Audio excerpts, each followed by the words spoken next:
ফাঁকা সেন্ট্রাল বনে মায়াজাল কিছু রোদ্দুর, ফাঁকা প্ল্যাটফর্ম আজ লক্ষণ তুই কদ্দূর।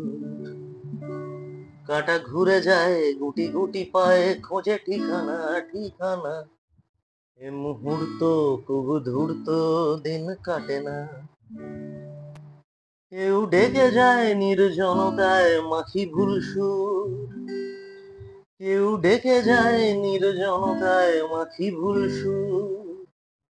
খাখা প্ল্যাটফর্ম আজ লক্ষ্য তুই কদ্দূর। সেন্ট্রাল এভিনিউ ফাঁকা তুমি কবে পেলে? ওটা ফাঁকা পেয়েছিলাম বলেই গানটা তৈরি হয়েছে। মানে ওই বিরল মুহূর্ত ঘটেছিল কোনো একটা উইক ডেজে, এবং সেই কারণেই ফাঁকা সেন্ট্রাল এই শব্দটা আমার কাছে এইভাবে মানে এরকম বিস্ফোরণের মতো এসেছিল। কারণ আমরা যারা সেন্ট্রাল এমজি ওই রাস্তা দিয়ে চলাচল করি কলকাতা শহরে, আমরা জানি ওরে বাবা! যে ওখানে জ্যামটাই স্বাভাবিক। আমি জানি না আমার গানটা তৈরি করবে বলেই হয়তো সেদিন সেন্ট্রাল ফাঁকা করা হয়েছিল, আমি জানি না।